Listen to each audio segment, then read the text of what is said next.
अस्सलाम वालेकुम dear student. आज हम डिस्कस करेंगे मोमेंटम। सही है, ये टॉपिक इंडिकेट के पॉइंट ऑफ व्यू से इम्पोर्टेंट है और ये टॉपिक किसका कनेक्शन अप टू कोलिजन तक है। सही है, तो इसको आपने पढ़ना है अप टू कोलिजन। फिर उसके बाद आखिरी टॉपिक रह जाएगा, that is what projectile motion. तो चलिए बिस्मिल्लाह करते हैं। आज का जो हमारा टॉपिक है वो है मोमेंटम। तो मोमेंटम किसे कहते हैं? अगर आप डिफिनीशन के पॉइंट ऑफ व्यू से देखें तो मोमेंटम क्या है? मोमेंटम हम कहते हैं quantity of motion.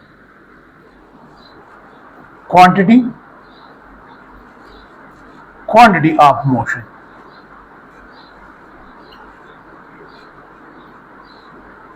in a body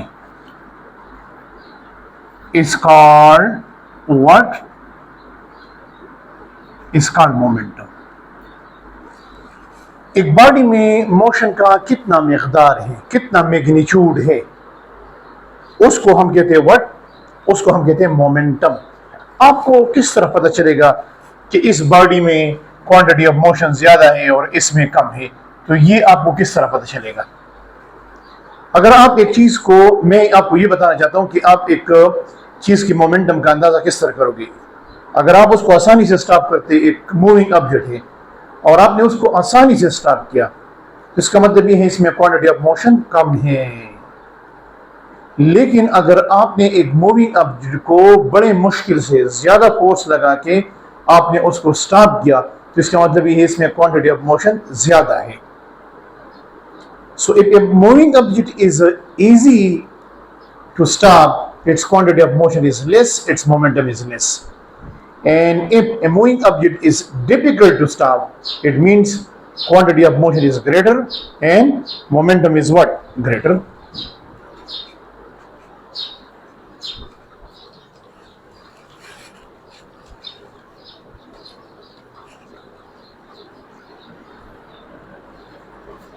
तो इसी से हम क्या करते हैं, मोशन का अंदाजा करते हैं। इस चैप्टर में जो हम डिस्कस करेंगे मोमेंटम, मोमेंटम के दो टाइप्स है आपके कोर्स में, एक है लीनियर मोमेंटम और दूसरा है एंगुलर मोमेंटम। लेकिन चैप्टर नंबर 3 में फोर्स एंड मोशन में हम जिस मोमेंटम की बात करते हैं उसको हम कहते हैं व्हाट? Linear momentum. नाम ही काफी है, लीनियर मोमेंटम। लीनियर मोमेंटम किसे कहते हैं? यानी momentum due to linear velocity. Momentum of a body, momentum due to what? Due to linear velocity is called what? Is called linear momentum। या हम लिख सकते हैं कि the product of what? Product of mass and velocity, this is called linear momentum. यहां से इसका जो सरकारी यूनिट निकलता है वो है, मास का यूनिट है किलोग्राम, वेलोसिटी का यूनिट है metre per second. This is the system international unit of what? Linear momentum. Linear momentum दो चीजों पर डिपेंड करती है। पहला पॉइंट, ये डिपेंड करते हैं वेलोसिटी पे। जितना एक ऑब्जेक्ट की वेलोसिटी ज्यादा होगी, मोमेंटम ज्यादा होगा, और जिस डायरेक्शन में वेलोसिटी होगी उस डायरेक्शन में मोमेंटम भी होगा। लेकिन अगर आपने वेलोसिटी को कम किया तो मोमेंटम भी कम हो जाएगा। अगर वेलोसिटी अलोंग ईस्ट है तो मोमेंटम भी अलोंग ईस्ट होगा। लेकिन ये रिलेशन तब वैलिड है जब मास क्या हो? कांस्टेंट हो। जब आप ऑब्जेक्ट के मास को कांस्टेंट ले, फॉर एग्जाम्पल दो मोटरसाइकिल हैं, दोनों का मास सेम है, लेकिन एक 60 किलोमीटर पर आवर से जा रही है और दूसरा 80 किलोमीटर पर आवर से। अब दोनों का मास तो यहां पर सेम है, लेकिन दोनों का मोमेंटम सेम नहीं है। सही है, क्योंकि ये दोनों का मास सेम नहीं है। तो ये वाला रिलेशन तब वैलिड है, that is P, remember P, that is P direct proportional to what? V. ये रिलेशन तब वैलिड है जब मास क्या हो? जब ऑब्जेक्ट का मास क्या हो? कांस्टेंट हो। तब आप ये रिलेशन यूज कर सकते हैं। और अगर आप इसको ग्राफ के जरिए से रिप्रेजेंट करें तो ग्राफिकली ये इस तरह होगा, जिसको हम कहते हैं पीवी। तो इस साइड पे आप लेंगे मोमेंटम, इस साइड पे आप लेंगे वेलोसिटी, तो ये इसका ग्राफ होगा, बिल्कुल स्ट्रेट लाइन होगा। जैसी वेलोसिटी बढ़ेगी मोमेंटम भी बढ़ेगा, वेलोसिटी बढ़ेगी मोमेंटम भी बढ़ेगा आपके पास। इसका जो स्लोप होगा, स्लोप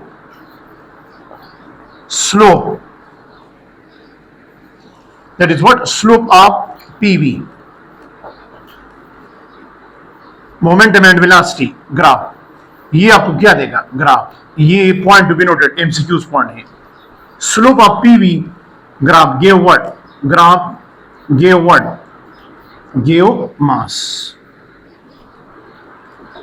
ये आपको मास देगा, it will give the mass of the object. लेकिन इसका जो एरिया होगा, area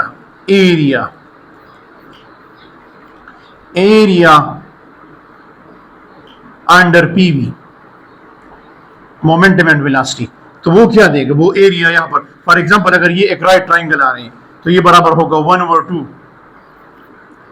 momentum multiply by what, velocity, momentum multiply by velocity. और जब आप मोमेंटम को वेलोसिटी से मल्टीप्लाई करें, it is equal to what, kinetic energy. तो the area under PV graph क्या देगा, एरिया अंडर पीवी ग्राफ ये आपको देगा what, kinetic energy. It will give, this is product of what momentum and velocity, that is equal to what, kinetic energy।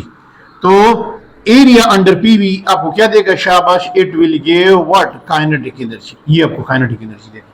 ये एक दूसरा MCQs है, ये भी आपके पास एक एमसीक्यूज पॉइंट हो गया। और ये भी आपके पास, तो अगर आपसे पूछते हैं कि slope of PV graph give what, mass, and area under PV graph give what, that is kinetic energy, it will give what, kinetic energy of the moving object। तो ये पहला पॉइंट था। दूसरा पॉइंट दूसरा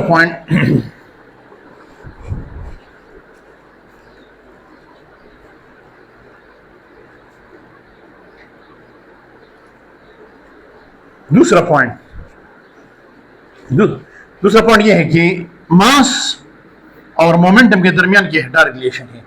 लेकिन ये वाली रिलेशन तब वैलिड है जब वेलोसिटी क्या हो, कांस्टेंट। अगर एक साइकिल है और दूसरा मोटरसाइकिल है, साइकिल जो है वो स्लो जा रहे हैं, लेकिन मोटरसाइकिल जो है वो आपके पास क्या है, फॉर एग्जांपल मोटरसाइकिल स्लो जा रहे हैं, दोनों की वेलोसिटी सेम होगी। एग्जांपल ये है, दोनों के मास डिफरेंट होंगे, एक साइकिल है दूसरा मोटरसाइकिल है, दोनों एक स्पीड से जा रहे हैं, लेकिन दोनों का मास सेम नहीं है, तो दोनों का मोमेंटम सेम नहीं होगा। अब जिसका मास ज्यादा होगा उसका मोमेंटम ज्यादा होगा। अगर आप इसको ग्राफ से रिप्रेजेंट करें तो इस साइड पे P और इस साइड पे क्या है, M।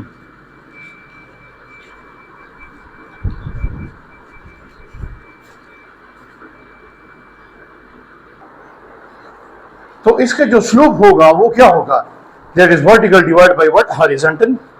तो P डिवाइड बाय M वो आपको वेलोसिटी देगा। तो the slope of PM graph, momentum and mass graph give what, velocity, ये आपको वेलोसिटी देगा। अब दूसरा क्वेश्चन, इसका एरिया क्या देगा, ये मैं आपसे पूछ रहा हूं। एरिया अंडर PM ग्राफ, तो एरिया अंडर PM ग्राफ क्या होगा, वो आपको क्या देगा, इस पे आप थोड़ा सोचें। तो ये रिलेशन है आपके पास। मोमेंटम एक वेक्टर क्वांटिटी है, सही है। मोमेंटम जो होगा वो हमेशा पैरेलल होगा किसको, वेलोसिटी को। जिस डायरेक्शन में वेलोसिटी होगी उस डायरेक्शन में मोमेंटम भी होगा। थर्ड पॉइंट बहुत जरूरी पॉइंट है जिसपे अक्सर स्टूडेंट गलती करते हैं, सही है। PV is equal to MV। यहां पर वेलोसिटी और मास के दरमियान हमने पहले रिलेशन मालूम किया, मोमेंटम और वेलोसिटी, फिर मोमेंटम और मास, अब वेलोसिटी और मास के दरमियान। तो velocity is equal to P divide by M। अगर मोमेंटम कांस्टेंट है, V is inversely proportional to what, mass. ये तब वैलिड है जब मोमेंटम क्या हो, कांस्टेंट हो, जब मोमेंटम कांस्टेंट हो। इसका मतलब ये है कि जिस ऑब्जेक्ट का, इसका मतलब ये है कि जिस ऑब्जेक्ट का मास ज्यादा होगा तो वो स्लो वेलोसिटी से चलेगा, लेकिन जिस ऑब्जेक्ट का मास कम होगा तो उसकी वेलोसिटी क्या होगी, ज्यादा होगी, हाई होगी। एक एग्जांपल देता हूं, आपको समझ आ जाएगा। दो ब्लॉक है, एक ब्लॉक जो है वो 2 किलोग्राम है, इसका नाम है एक्स। दूसरा ऑब्जेक्ट जो है उसका मास है 4 किलोग्राम और इसका नाम है वाई। This is why. दोनों पे आपने सेम फोर्स अप्लाई किया, पॉइंट टू बी नोटेड। इस पे भी आपने अप्लाई किया 10 न्यूटन और इस पे भी आपने अप्लाई किया कितना, 10 न्यूटन। मोमेंटम किसका ज्यादा होगा, point to be noted, momentum किसका। ये रिलेशन चले, जिसका मास कम है उसकी वेलोसिटी ज्यादा होगी, लेकिन जिसका मास ज्यादा है उसकी वेलोसिटी क्या होगी, दोनों पे सेम फोर्स है। जब दोनों पे सेम फोर्स है, remember, point to be noted, बड़ा ही इंपॉर्टेंट एमसीक्यूज पॉइंट है, बड़ा ही इंपॉर्टेंट। अगर दो डिफरेंट ऑब्जेक्ट है और आपने उस पर सेम फोर्स अप्लाई किया तो रिमेंबर उनकी velocity, point number 1, velocity of x is greater than what, velocity of y. क्यों? क्योंकि एक्स का मास कम है, मास कम है तो इसका इनर्शिया कम है। जब इनर्शिया कम होगा तो वेलोसिटी में फिर हम चेंज आसानी से लेते थे, उसकी वेलोसिटी हाई होगी। ये मैं ऊपर आप इसकी रिलेशन की बात कर रहा हूं। अगर हम इसकी एक्सेलरेशन की बात करते हैं, yes, acceleration of x will be greater than what, acceleration of what, y. ये लेकिन अगर हम मोमेंटम की बात करते हैं, रिमेंबर, चलिए 2 किलोग्राम का मास कम है 4 किलोग्राम से, लेकिन उसकी वेलोसिटी ज्यादा है, तो product of mass and velocity is called momentum. तो रिमेंबर एक्स का मोमेंटम किसके बराबर होगा, वाई के बराबर होगा। दोनों मोमेंटम सेम होगा, लेकिन तब जब इन दो ब्लॉक पे जिनके दोनों के मास क्या है, डिफरेंट है, अगर इस पे हम सेम फोर्स अप्लाई करें तब।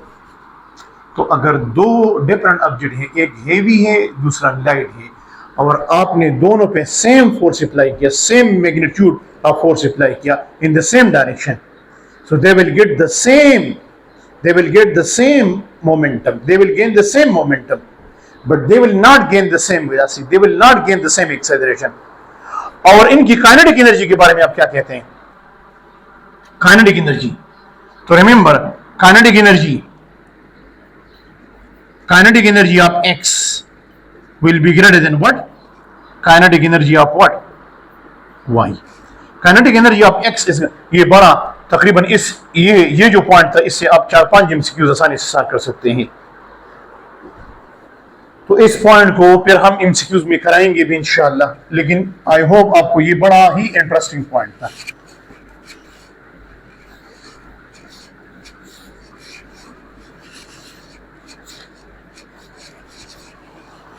ये बड़ा ही इंटरेस्टिंग पॉइंट था। फिर दूसरी बात, मोमेंटम का खाता क्लोज हो गया। इधर आपने कुछ ना कुछ सीख लिया, कुछ ना कुछ आपने सीख लिया, कुछ पॉइंट आपने सीख लिए। Momentum is a vector quantity, system international unit है वो किलोग्राम मीटर पर सेकंड है। तो अब हमारे पास क्या है, रिलेशन मालूम करते हैं, relation of P, momentum and what, force. तो according to Newton second law, F is equal to ma, और A बराबर है mo del V divide by what, delta T के बराबर है।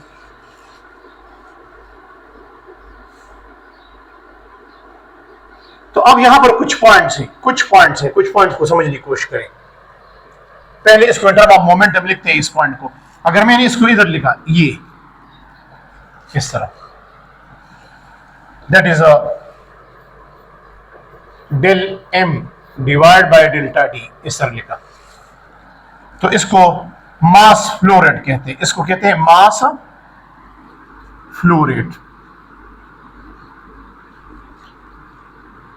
जो रॉकेट में होते हैं, मास फ्लो रेट। रॉकेट में क्या होते हैं, रॉकेट जितना ऊपर जाते हैं तो वो तो सारा फ्यूल से भरा होता है, तो उसका फ्यूल जल जाते हैं, उसका मास कम हो जाता है, लेकिन उसकी वेलोसिटी बढ़ जाती है, तो इसको कहते हैं मास फ्लो रेट। लेकिन अगर इसको मैं इन टर्म ऑफ मोमेंटम लिखूं तो ये मेरे पास इस तरह भी होगा, that is del is equal to m v divide by delta t। तो product of mass and velocity किसके बराबर है? Momentum. So rate of change of momentum is called what? Force. Rate of change of momentum is called force. जिस तरह कहते हैं rate of change of velocity is called acceleration, इस तरह rate of change of momentum, rate of change of linear momentum is called what? Force. ये कौन सा force है? ये एक्सटर्नल नेट फोर्स है. This is external net force. ये तो हमारे पास ये पॉइंट आ गया. अब रिमेंबर यहां पर कुछ पॉइंट्स कनेक्ट करते हैं. पॉइंट नंबर 1, जितना एक्सटर्नल नेट फोर्स ज्यादा होगा उतना चेंज इन मोमेंटम क्या होगा? ज्यादा होगा. और जिस डायरेक्शन में चेंज इन मोमेंटम होगा उस डायरेक्शन में नेट एक्सटर्नल फोर्स भी होगा. सेकंड, तो अगर चेंज इन मोमेंटम ज्यादा है तो इसका मतलब ये है इस पे फोर्स ज्यादा लग रहा है. सेकंड पॉइंट, नेट फोर्स जो आप लगा रहे हैं कितने टाइम के लिए लगा रहे हैं? टाइम के साथ क्या है? इनवर्स है. इसका मतलब यह है कि अगर आप एक मूविंग ऑब्जेक्ट को जल्दी स्टॉप करना चाहते हैं, क्विक टाइम में, कम टाइम में, तो आप फोर्स पे ज्यादा अप्लाई करेंगे. फिर आप फोर्स क्या अप्लाई करेंगे? ज्यादा. लेकिन अगर आप एक ऑब्जेक्ट को मतलब ज्यादा टाइम में स्टॉप करना चाहते हैं, हिस्सा हिस्सा, तो फिर आपने टाइम ज्यादा किया तो फोर्स क्या लगाएंगे? कम. So if you want to change the momentum of an object quickly, you will apply large force. And if you want to change the momentum of an object slowly, you extend the time. So you need what? A less force. फिर force क्या है? वो कम दरकार होगा. This is something about. ये दो points clear हो गए. थर्ड नंबर पॉइंट, अगर इस टाइम को इधर हम शिफ्ट करें, थर्ड नंबर, इस डेल्टा टी को हम इधर शिफ्ट करें तो आपके पास आ जाएगा F delta T is equal to what? Change in momentum. और इसको हम कहते हैं what? Impulse. This is called what? Impulse. Product of force and time या चेंज इन मोमेंटम, इसको हम कहते हैं what? Impulse. Impulse is the product of force and time. जिस तरह ये दो बाल्स हैं, इन दो बाल्स के दरमियान कोलिजन हो गया तो ये कांटेक्ट टाइम कितना है? This contact time. इन दोनों के दरमियान कांटेक्ट टाइम कितना है? और इन दो ऑब्जेक्ट ने एक दूसरे पे कितना फोर्स एक्सर्ट किया? तो अगर आप उस फोर्स को इस टाइम के साथ मल्टीप्लाई करें, so you will get what? Impulse. Change in momentum और इंपल्स हमेशा सेम डायरेक्शन में होंगे, इसलिए इंपल्स और मोमेंटम का यूनिट क्या है? सेम है. इंपल्स को हम रिप्रेजेंट करते हैं किससे? रिमेंबर, हम इंपल्स की बात करते हैं. Impulse is represented by J. It is equal to F. This is average force multiply by T. This is average force. Impulse को बढ़ाने के लिए आप टाइम बढ़ाएंगे, इंपल्स को बढ़ाने के लिए आप फोर्स को बढ़ाएंगे. Point to be noted. जितना फोर्स ज्यादा अप्लाई करेंगे इंपल्स ज्यादा होगा. जितना टाइम, ज्यादा टाइम के लिए आप फोर्स अप्लाई करोगे. फॉर एग्जांपल मैं आपको एग्जांपल देता हूं. ये एक ब्लॉक है, आप इस पे फोर्स नहीं बढ़ाए 10 न्यूटन, लेकिन आप मुसलसल उसको पुश कर रहे हैं फॉर लॉन्ग टाइम. सो इसके मोमेंटम में चेंज ज्यादा आएगा, इसमें इंपल्स ज्यादा होगा. क्योंकि इंपल्स किसे कहते हैं? Impulse is equal to change in momentum या the product of what? Average force and time. इसको आप कहते हैं इंपल्स. अगर आप इसको ग्राफिकली रिप्रेजेंट करना चाहते हैं, ग्राफिकली तो ग्राफिकली इस साइड पे आप फोर्स रख करते, इस साइड पे आप टाइम. जब टाइम कम होगा तो उस टाइम फोर्स ज्यादा होगी इस तरह. और जब इसका हम एवरेज लेते, average, this is average force, तो इधर आएगा. तो ये कुछ राइट ट्राइंगल आएंगे. इसका area under FT graph, area under FT graph, area under FT graph. FT graph का जो एरिया होगा वो एरिया किसके बराबर होगा? वो एरिया होगा चेंज इन मोमेंटम के बराबर होगा. और इसका स्लोप किसके बराबर होगा? Slope of F T graph. जाहिर बात है वो तो change in force divide by change in time होगा, वो इसके बराबर होगा। इसको हम कोई फिजिकल नाम नहीं दे सकते, लेकिन area under F T graph क्या देगा? Change in momentum. Point to be noted, MCQs point है। आपको ये भी कह सकते कि यहां से इंपल्स मालूम करो। इंपल्स का मतलब क्या है? Change in momentum. Change in momentum, that is called what? Impulse. कुछ पॉइंट्स आपको समझ आ रहे हैं, हम एमसीक्यूज की तरफ जा रहे हैं, लेकिन पहले हम इनके पॉइंट्स को समझते हैं। तो impulse is the name of interaction. Impulse को हम तब डिफाइन करेंगे जब इंटरेक्शन होगा। अगर दो ऑब्जेक्ट्स के दरमियान interaction, impulse is the name of what? Impulse is the name of interaction. जब इंटरेक्शन होगा तब आप इंपल्स को डिफाइन कर सकते हैं, तब वो एक दूसरे के मोमेंटम को चेंज कर सकते हैं, एक दूसरे के वेलोसिटी को चेंज कर सकते हैं। फॉर एग्जाम्पल, अब को एक एग्जाम्पल लेता हूं। ये एक बॉल है, आपने यहां से एक बॉल को फेंका। फॉर एग्जाम्पल, इस बॉल का जो मास है वो 2 ग्राम है। This is the mass of the ball. और ये बॉल गया 20 मीटर पर सेकंड से और वापस आ गया 20 मीटर पर सेकंड से। ये बताएं कि इस बॉल को कितना इंपल्स मिल गया? How many impulse? How much impulse? What is the magnitude of impulse important to the ball या टू द वन? तो आप यहां पर जब इंपल्स मालूम करेंगे, वो इंपल्स किस तरह होगा? Change in momentum. Change in momentum किस तरह मालूम करेंगे? Final minus initial. ये बराबर होगा mv f माइनस, और एक जो यहां पर इसके साथ हम माइनस लगाएंगे। वो माइनस क्यों लगाएंगे? क्योंकि दिस इज इनिशियल मोमेंटम, और जब बोन्स बे होगा this is the final momentum. तो दोनों के साथ हम नेगेटिव साइन लगाएंगे, इधर भी नेगेटिव साइन आएगा। तो इसको हम इस तरह लिख सकते हैं, that is -2 mv। Mass given है लेकिन मास ग्राम में है, इसको किलोग्राम में कन्वर्ट करेंगे तो कितना आएगा? आसानी से कर सकते हैं। -2 0.02 किलोग्राम, ये मैंने किलोग्राम में कन्वर्ट किया, multiply by what? 20। Multiply by 20 and you will get the impulse और the change in momentum. Change in momentum, ये इसमें कुछ टेक्निकल पॉइंट थे, मैंने आपके साथ डिस्कस किया।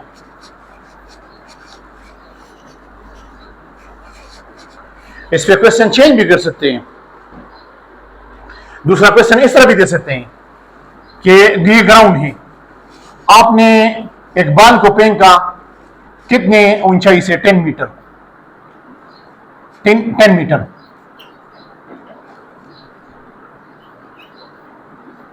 यहां पर इसकी इनिशियल वेलोसिटी 0 है जब आपने उसको रिलीज किया, सही है। और ये बॉल जो है ये अर्थ के साथ टकरा गया। इस ball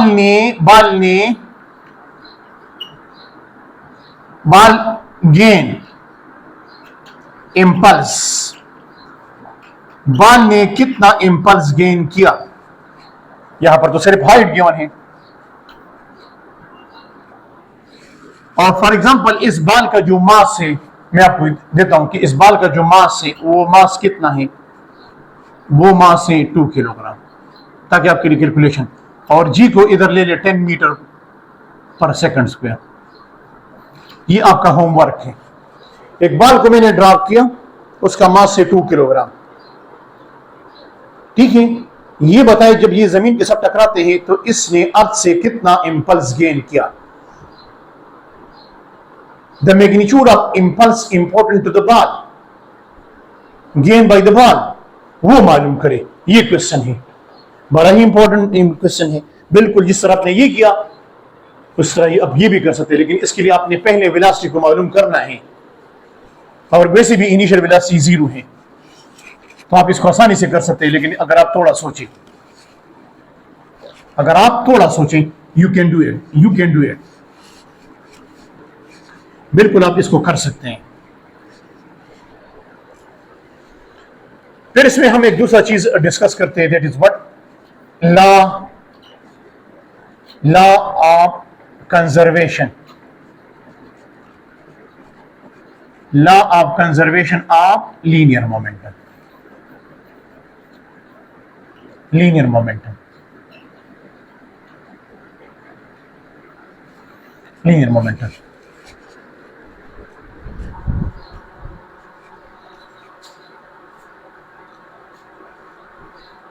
law of conservation of linear momentum किसे कहते हैं? Law of conservation of linear momentum किसे कहते हैं?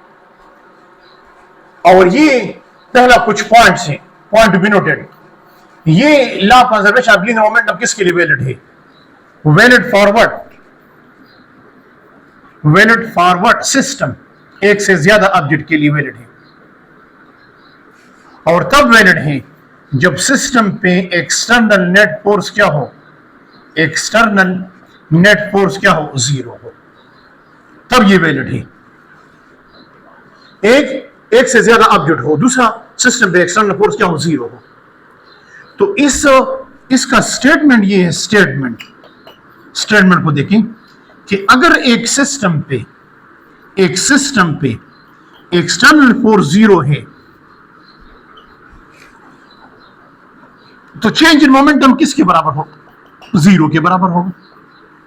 उसकी मोमेंटम में चेंज नहीं आएगा।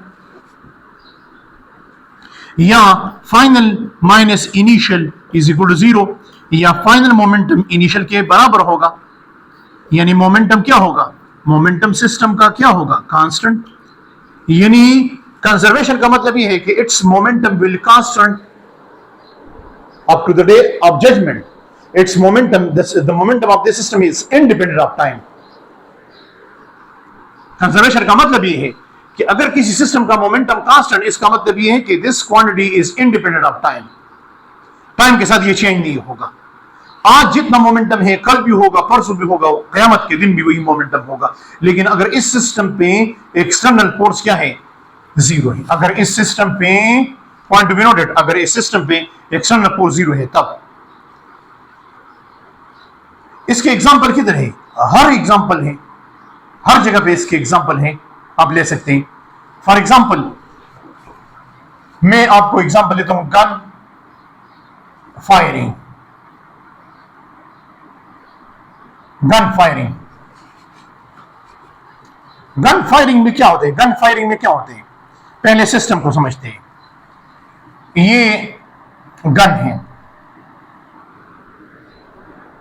सही है, और ये इसके अंदर वो आपने जो गोली मारनी है ना, आपने डस करना है ना, आपने फायरिंग करनी है ना, ये पूरा, ये गन प्लस बुलेट, इवन आप भी उसके साथ अटैच है।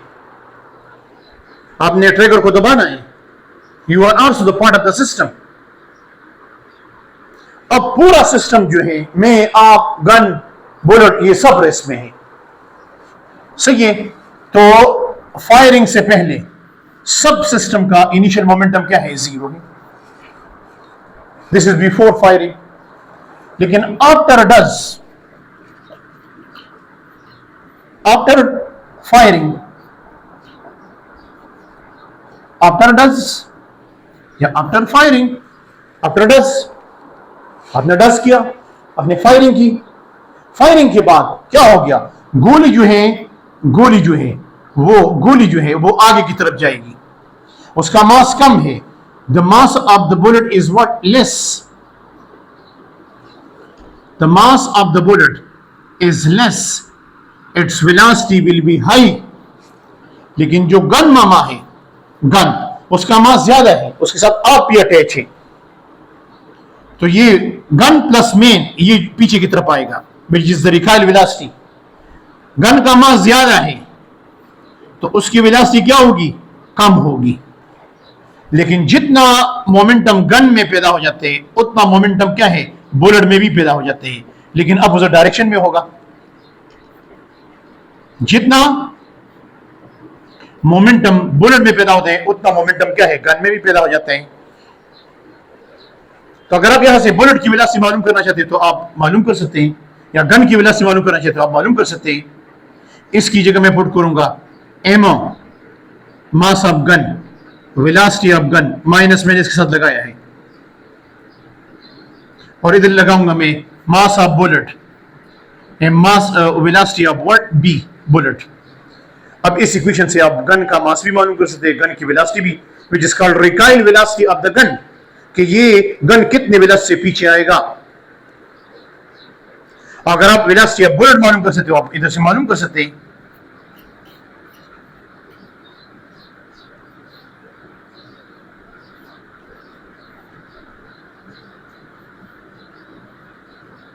माइनस क्यों है?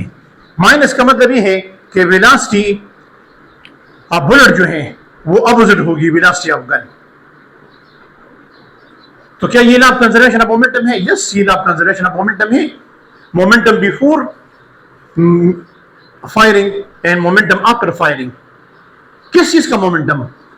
गोली का नहीं, बुलेट का नहीं, गन का नहीं, सिस्टम का। सिस्टम का मोमेंटम फायरिंग से पहले भी जीरो था, फायरिंग के बाद जितना मोमेंटम, अगर बुलेट में मोमेंटम पैदा हो जाते हैं 1000 तो गन में भी 1000 पैदा हो जाते हैं, लेकिन बुलेट का होगा प्लस 1000 और गन का होगा माइनस 1000। दोनों को ऐड करेंगे तो रिजल्ट क्या आएगा? 0 आएगा। मैं मोमेंटम की बात कर रहा हूं, गन और बुलेट की। Point to be noted, point to be noted. This is called what? Law of conservation of momentum. इस तरह जब बम ब्लास्ट होता है, धमाका जब होता है, in that case also momentum is conserved. Momentum, law of conservation of momentum is valid everywhere in the universe when there is no external force acting on the system. जब system पे external force ना हो तो ये हर जगह पे, कब्र में, जहन्नम में, जन्नत में, जहां पर भी देखो ये वैलिड है। This is what? Law of conservation of momentum. Law of conservation of momentum का एक दूसरा मैंने टेक्निकल पॉइंट बताया, शायद आप लोगों ने नहीं सुना होगा, कि कंजर्वेशन का मतलब ये है कि इसकी जो क्वांटिटी होगी वो इंडिपेंडेंट ऑफ टाइम होगी, टाइम पे डिपेंड नहीं करेगी, टाइम के साथ वो कम ज्यादा नहीं होगी। This is something about what? Law of conservation of momentum. फिर इसमें आप एक दूसरा चीज पढ़ते हैं, that is what? Collision. Collision कि भाई कोलिजन क्या है? कोलिजन हम ये पढ़ते हैं ना कि जब दो ऑब्जेक्ट इतने क्लोज आ जाएं कि वो एक दूसरे पे फोर्स एक्सर्ट करे,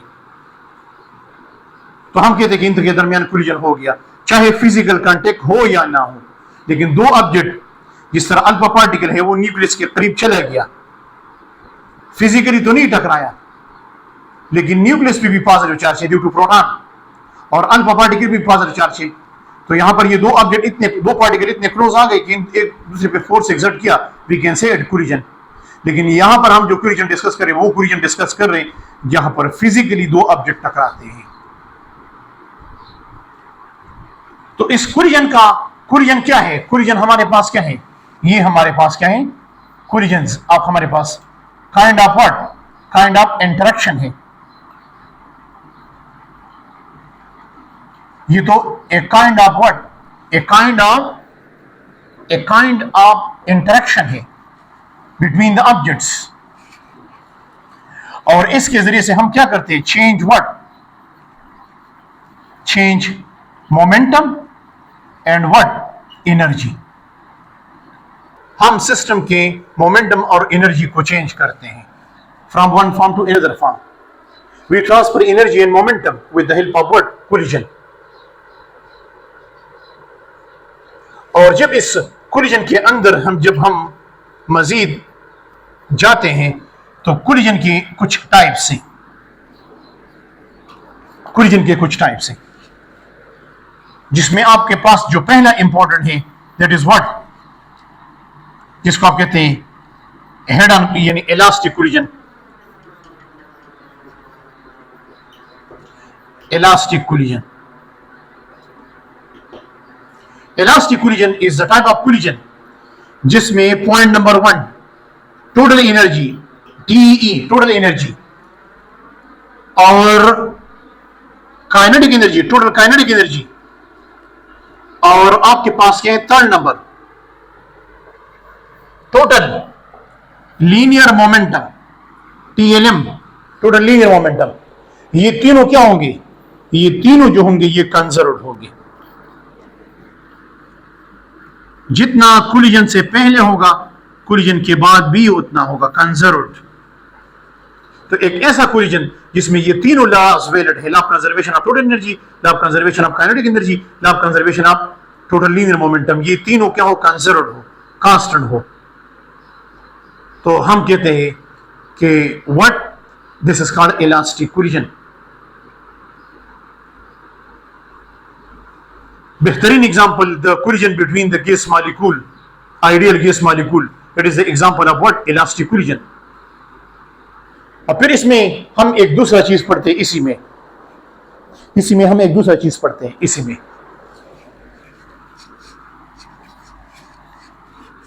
में हम एक दूसरा चीज पढ़ते हैं,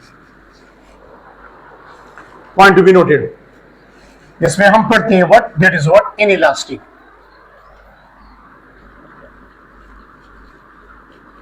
इनइलास्टिक कोलिजन,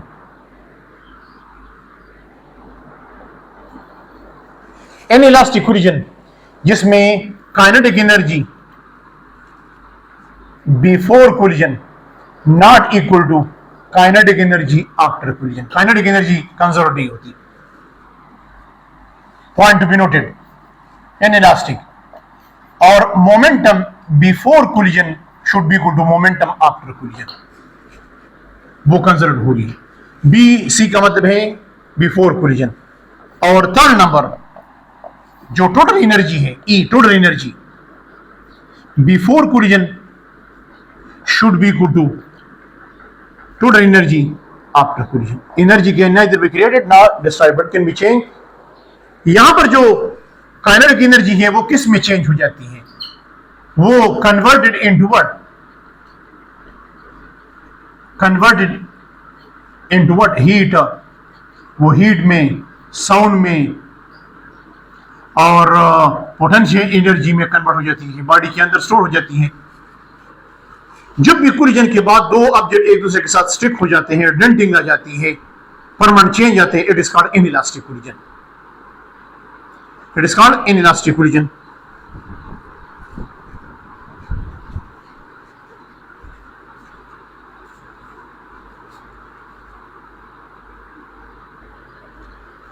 अब इसमें हम दूसरा चीज डिस्कस करते हैं, that is what elastic collision in one dimension. इसमें जो काइनेटिक एनर्जी होगी, जो टोटल लीनियर मोमेंटम होगा, जो टोटल एनर्जी होगी वो कंजर्व होगी। या v1 minus v2 is equal to v2 dash minus v1 dash. This is called velocity of approach. मतलब ये है कि इसको समझने की कोशिश करें, इसको समझने की कोशिश करें कि v1 माइनस v2 का मतलब क्या है। ये दो ऑब्जेक्ट्स हैं, इसका मास है m1 और कोलिजन से पहले इसकी वेलोसिटी है v1, और ये दूसरा ऑब्जेक्ट है, दिस इज m2 और इसकी वेलोसिटी क्या है, v2 है। कोलिजन से पहले अगर ये along x जा रहे हैं तो कोलिजन के बाद भी ये along x एक्सिस जाएंगे, यानी before and after collision the motion should be along the same line. That's why we call it elastic collision in one dimension. अगर कोलिजन से पहले दोनों x में जा रहे हैं, कोलिजन के बाद एक x डायरेक्शन में दूसरा y में, तो इसका elastic collision in two dimension. जिस तरह आप कंपनी फिट में पढ़ते हैं तो वो इलास्टिक कोलिजन है but in two dimension. Collision से पहले भी सिरात मुस्तकीम पे जाएंगे, कोलिजन के बाद भी बिल्कुल उसी लाइन पे जाएंगे। तो अब ये m1 अगर m2 से टकराना चाहता है तो ये तब पॉसिबल है जब v1 क्या हो, ग्रेटर देन v2 हो। अगर इन दोनों का हम डिफरेंस ले लें तो इसको हम कहते हैं velocity, relative speed of m1 with respect to m2, या वेलोसिटी ऑफ अप्रोच कहते हैं।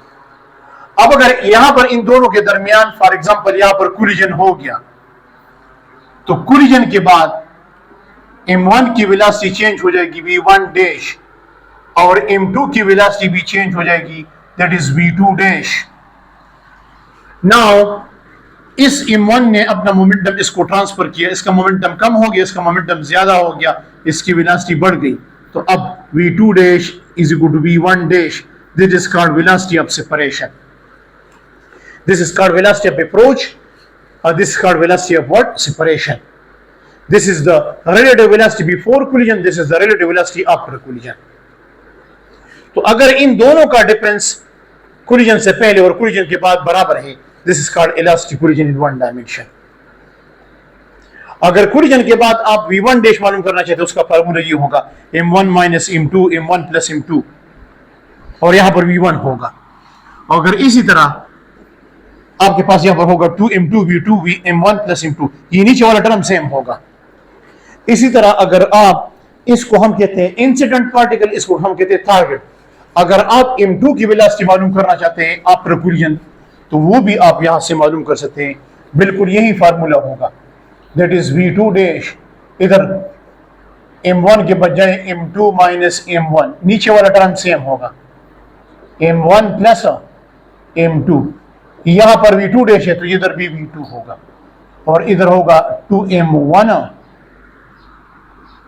v1 divide by m1 plus m2।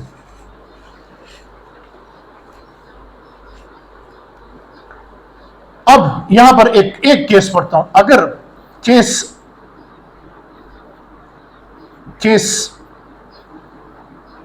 Number 1, अगर दोनों ऑब्जेक्ट के मास सेम हैं, दो प्रोटॉन एक दूसरे के साथ टकराते हैं, या दो न्यूट्रॉन एक दूसरे के साथ टकराते हैं, या दो टेनिस बॉल है वो एक दूसरे के साथ, या बिलियर्ड बॉल है, दोनों के मास सेम है, तो फिर कोलिजन के बाद v1 डैश कितना होगा और v2 डैश कितना होगा, वो आप आसानी से मालूम कर सकते हैं। They will only interchange there velocity. तो जो v1 डैश होगा वो v2 के बराबर होगा, यानी कोलिजन से पहले टारगेट की जो वेलोसिटी थी, तो कोलिजन के बाद इंसिडेंट पार्टिकल वही वेलोसिटी गेन करेगा, और v2 डैश किसके बराबर होगा, वो v1 के बराबर। They will only interchange there velocity, लेकिन तब जब इनके मास सेम हो, जब इनके मास सेम हो। अब इससे हम रिलेटेड कुछ एमसीक्यूज करवाएंगे, तो फिर ये पॉइंट क्लियर हो जाएगा इंशाअल्लाह। जो मोमेंटम और काइनेटिक एनर्जी का जो रिलेशन है वो हम चैप्टर नंबर 4 में पढ़ेंगे, लेकिन ये था हमारे पास मोमेंटम था, law of conservation of momentum था, इंपल्स हो गया, कोलिजन हो गया।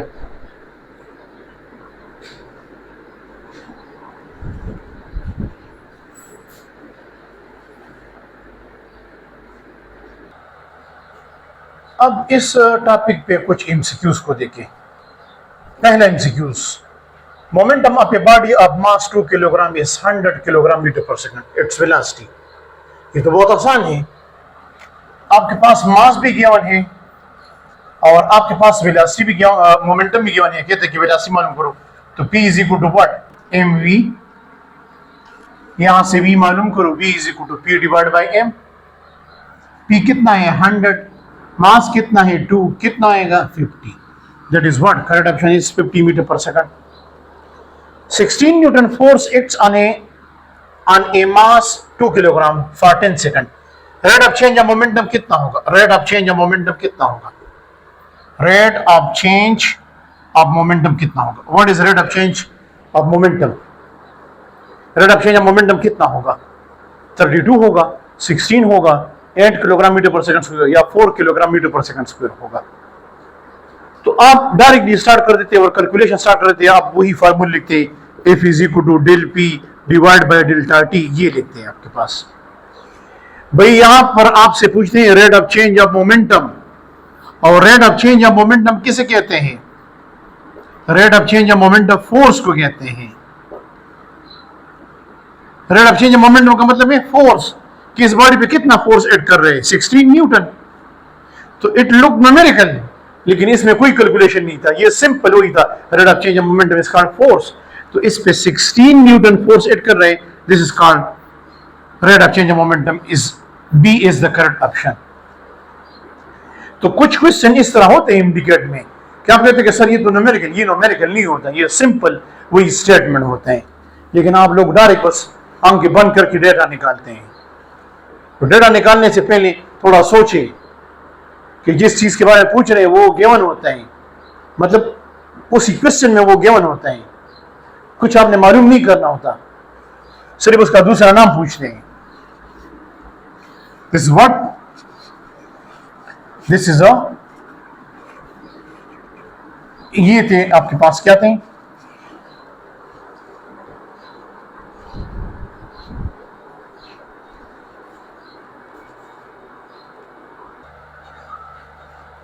अच्छा ये कुछ और एमसीक्यूज भी है।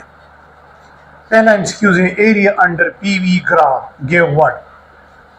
जब इस तरह क्वेश्चन आते हैं तो आपको तो याद नहीं होता, तो फिर आप किस तरह करेंगे? एरिया हमेशा मालूम होते प्रोडक्ट से, तो अगर आप मोमेंटम को वेलोसिटी के साथ मल्टीप्लाई करें तो इसका यूनिट जो आता है वो जाउल आता है।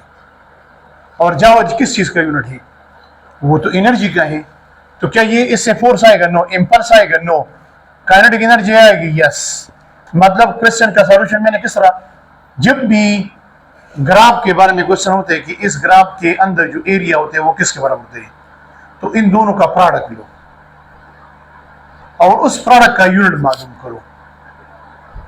फॉर एग्जांपल अगर आप यहां पर मोमेंटम का और वेलोसिटी का यूनिट मालूम करते हैं तो वो यूनिट बराबर आते हैं जाउल के, काइनेटिक एनर्जी के बराबर, यानी जाउल के बराबर आते हैं। और जाउल किस चीज का यूनिट है? एनर्जी का। Kinetic energy, potential energy, work का यूनिट है। Force due to water flow किसके बराबर होते हैं? mv डिवाइड बाय t, या density of water, volume of water divide by time multiply by speed, या डेंसिटी और area pipe and speed of the water flow, या all of this. ये तीनों बराबर है। अगर आप इन तीनों का यूनिट निकाले तो तीनों का यूनिट जो आते हैं वो न्यूटन के बराबर आते हैं, kilogram metre per second square के बराबर आते हैं।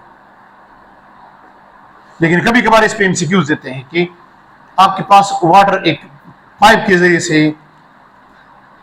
वाटर फ्लो कर रहे हैं और उसके जरिए से आपने एक वॉल को स्ट्राइक किया, या किसी बंदे पे आपने वो वाटर फेंका पाइप के जरिए से, तो ये बताएं कि इस वाटर ने इस वॉल पे या इस बंदे पे कितना फोर्स एक्सर्ट किया। तो उसके ये तीनों फार्मूले हैं, डिपेंड करते हैं कि डेटा में क्या क्या गिवन है। अगर पाइप का एरिया और डेंसिटी ऑफ वाटर ये तो कांस्टेंट है, ये आप याद करेंगे, डेंसिटी ऑफ वाटर आप याद करेंगे, एरिया पाइप गिवन होगा, स्पीड भी गिवन होगा, तो you can find out the force exerted by water flow. To change the momentum of a body quickly, अगर आप एक बॉडी के मोमेंटम को क्विकली चेंज करना चाहते हैं, we need what? Small force, large force, no force या none of these. We need what? Large force. अभी मैंने आपको क्या बताया था कि F is what? Inverse distribution what? Delta T. Quick का मतलब ये है कि आप कम टाइम में उसके मोमेंटम को चेंज करना चाहते हैं। You need a large force. So here you need a large force. We apply same force on heavy and light objects. Then which one is correct? फिर इसमें कौन सा correct है? Which one is a correct? Velocity applied object is greater than velocity of heavy object. Acceleration applied object is greater than acceleration of heavy object. Momentum applied object is equal to momentum of heavy object. Yes, all of these. ये तो मैंने अभी lecture में आपको clear किया कि अगर आपके पास दो डिफरेंट ऑब्जेक्ट्स हैं, एक हेवी है दूसरा लाइट है, आपने दोनों पे सेम फोर्स अप्लाई किया, both will get the same momentum, लेकिन velocity applied object will be greater than velocity of heavy object, acceleration applied object will be greater than what? Acceleration applied object is greater than acceleration of heavy object. और kinetic energy of light object should be greater than kinetic energy of what? Heavy object. ये point तो मैंने lecture में clear किया है। अगर आप lecture को थोड़ा गौर से सुने इंशाल्लाह ये सारे पॉइंट आप एमसीक्यूज को डायरेक्ट कर सकते हैं। फिर इस पे और भी इंशाल्लाह कुछ एमसीक्यूज करेंगे, लेकिन आज के लिए ये काफ़ी है। Thank you so much.